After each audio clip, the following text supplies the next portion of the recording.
So, how does this compression thing work anyway? How is it that you're squishing down this monstrous video file into something smaller on your hard drive?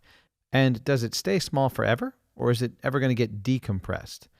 All these questions require a quick look at, in general, what compression is doing to the data that you've recorded with your camera. When you're dealing with video compression, there's two elements to the compression that you want to think about. There are things that happen that induce loss. So we've got lossy variables, and then you've got lossless variables. Lossless means that when you decompress the data is exactly the same as it was before. Lossy means that you're gaining a lot of space, but the computer's sort of putting it back together in an estimation of what it looked like before. And there's possible for you to lose information, and therefore the image doesn't look exactly the same as it used to. Now, obviously, lossless is probably better because you're getting the exact same thing, but you save a lot more space by using smart algorithms that induce a little bit of loss. And the whole name of the game is going to be, how much loss are you willing to put up with and still have a decent image, but also gain a whole bunch of space? A quick overview of the way compression works is to think of the frames. The frames are made up of millions of pixels. If you're doing 4K, there's 4,000 pixels from left to right across the screen. So I've just made 6 of them here. And let's say you grab any 6 pixels of that first frame, and each color is gray in this first frame. Now, when you go to the second frame of video, and in most video there's going to be 24 frames or 30 or maybe even 60 every second, only some of the pixels are going to change color because the moving picture is not going to affect everything. It's going to affect just some of it. So it's a little bit more efficient for the codec to actually just note that pixels 2 and 6 are red and assume that everything else before it is the same. So look at how much less space that takes up, and you can imagine multiplied times thousands horizontally and thousands vertically, you're actually saving quite a bit of space by only notating the changes.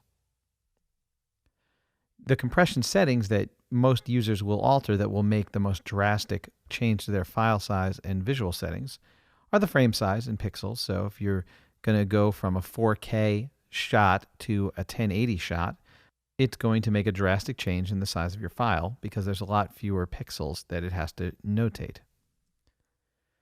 The frame rate makes a difference. I mean, every second, if you have to store 30 images in a second, it's going to take up less space than if you had to store 60 images in a second. And the data rate, which is measured in megabytes or kilobits, depending on whether you're talking about a codec or the way that the camera records it. So the data rate is deciding how accurately, how much it's recording of those changes from frame to frame. If it's using a really high data rate, then it's recording it pretty close to the original video, but you're going to use a lot of space.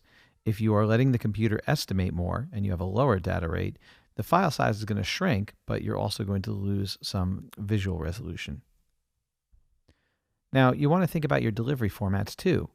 If you're finishing up, you might be using Compressor to convert things into ProRes 422, the standard Final Cut Pro or Apple Pro Apps editing codec.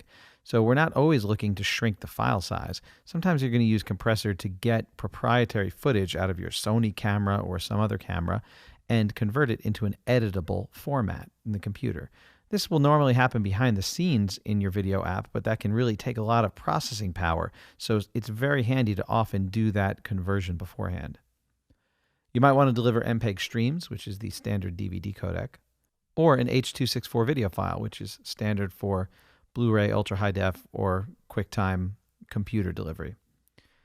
Apple devices are also a choice on the compression output settings because in addition to having a normal QuickTime file, it will check for you and let you know exactly what version of what Apple device you can deliver to. And then finally, online delivery, which varies. Now, of course, you can upload your own stuff to YouTube or Vimeo, but Apple actually has some presets that match up the data rate to exactly what YouTube or Vimeo is expecting and saves you from making files bigger than you need to. All of those different things are going to change the way the video comes out when you're done editing it, and I'd like to take a look at each one individually.